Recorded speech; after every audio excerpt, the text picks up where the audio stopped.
Oi, turma do quinto ano, ó. Beijo e saudades de vocês. Peguem aí o seu livro de história.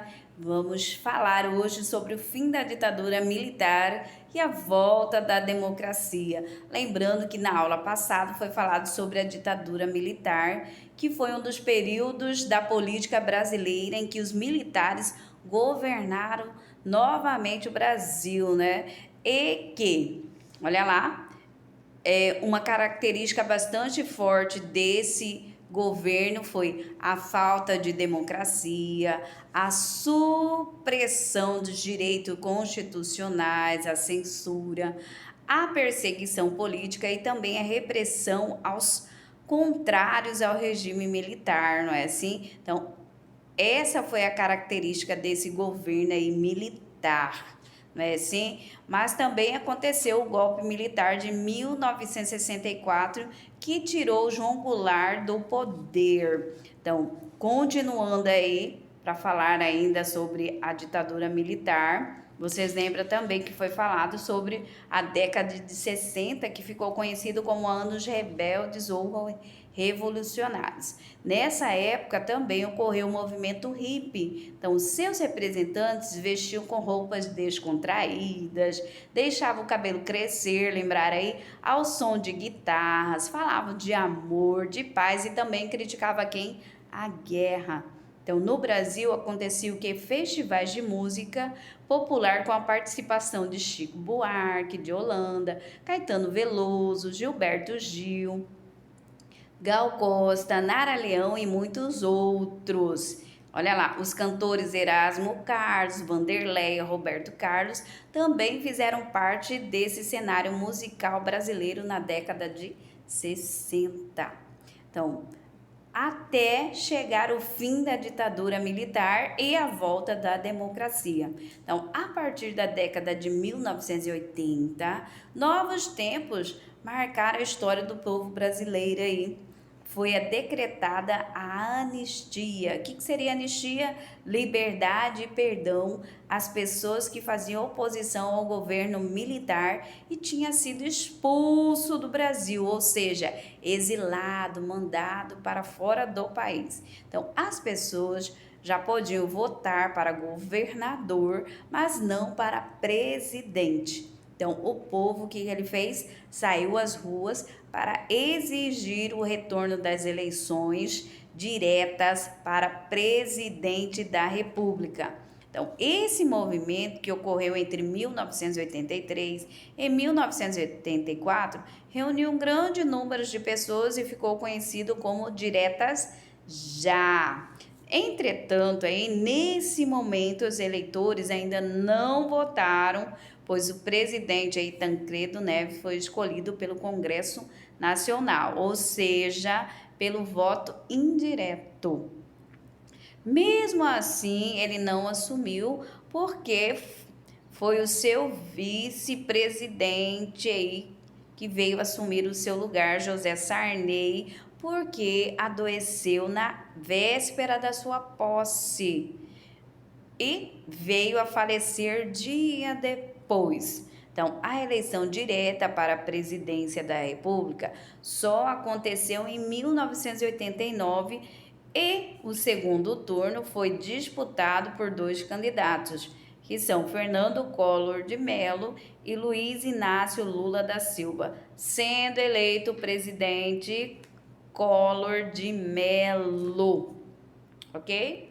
Na página aí 193 aí, continuando, e vocês já estão vendo uma atividade, não é assim? Então, de 1989 até os dias atuais, outras eleições presidenciais aí ocorreram. Então, o presidente Fernando Henrique Cardoso foi eleito em 1994 e reeleito, olha lá, em 1998.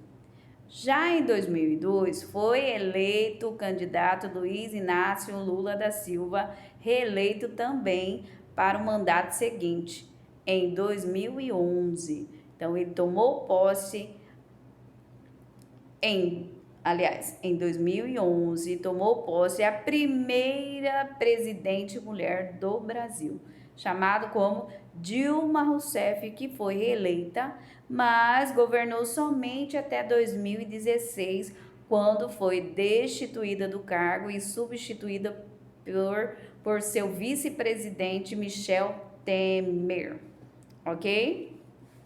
Então, mais abaixo vocês estão vendo aí uma atividade bastante fácil aí para vocês completarem no seu livro. Através da explicação dada, será possível vocês o quê? Desenvolver toda essa atividade. Olha lá, quais foram os principais acontecimentos que marcaram a década de 80 no Brasil? Vai falar que foi a anistia, a eleição para governadores e o movimento Diretas Já, não é assim?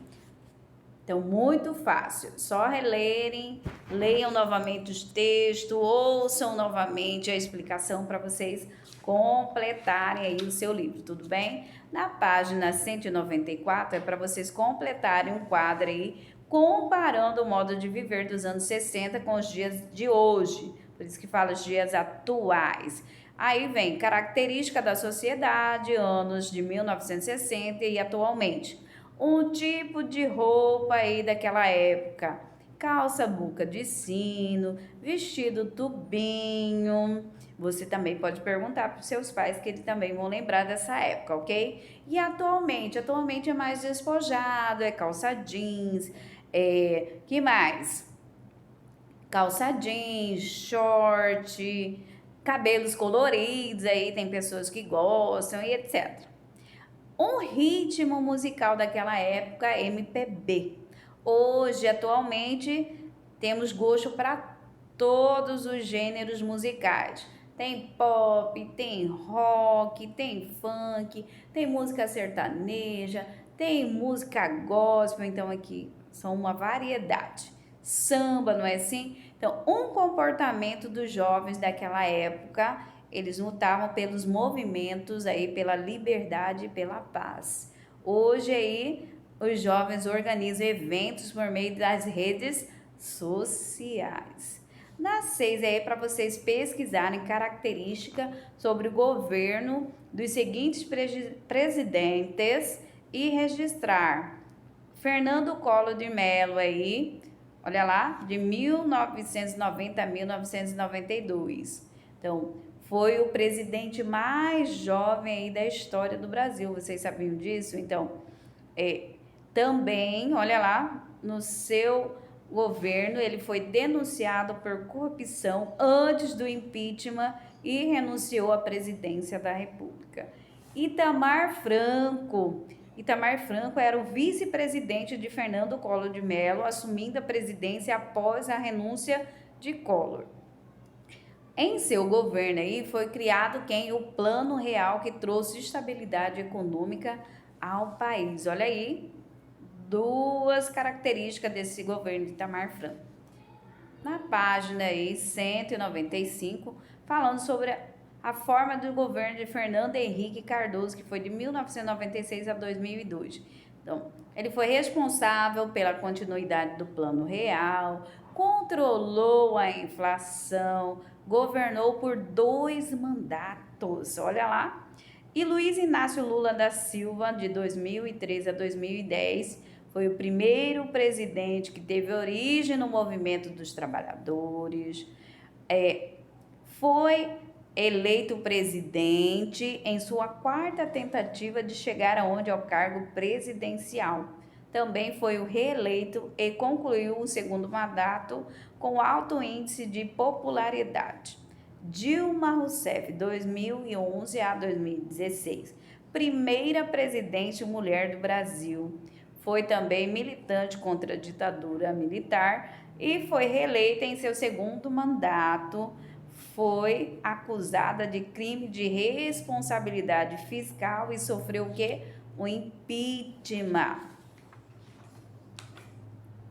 Então, muito fácil essa atividade. Na página 196, fala sobre a participação do povo na construção da história, ok? Então, de que forma, professora, as pessoas participam da história aí? Então, olha lá. educação, saúde, todos nós temos direito. Façam valer nossos direitos. Olha lá, as pessoas elas podem participar da formação política da sociedade por intermédio do trabalho, da ajuda, na resolução dos problemas coletivos, fazendo com competência as tarefas solicitadas em seu local, aliás, de trabalho, em casa ou na escola, e integrando-se em programas que tenham por finalidade discutir os problemas da comunidade. Então, quando as pessoas se reúnem em grupo, em comunidade, há maior chance de resolver problemas e de encontrar melhores resultados, pois em conjunto podemos discutir, tomar decisões e dividir responsabilidades. Assim, o trabalho é compartilhado, não é assim? Então, por isso, a participação do povo na construção da história é bastante importante, porque nós vivemos em sociedade e exige a participação de quem? Das pessoas e em buscar também o bem comum. Então, vocês já estudaram aí que na história do Brasil aconteceu muitos movimentos aí que lutaram pela liberdade e pelos direitos dos diferentes grupos sociais, não é assim? Então é bastante fácil aí para vocês responderem essa atividade. Ó, beijo, tchau, fiquem com Deus. Assistam o vídeo aula.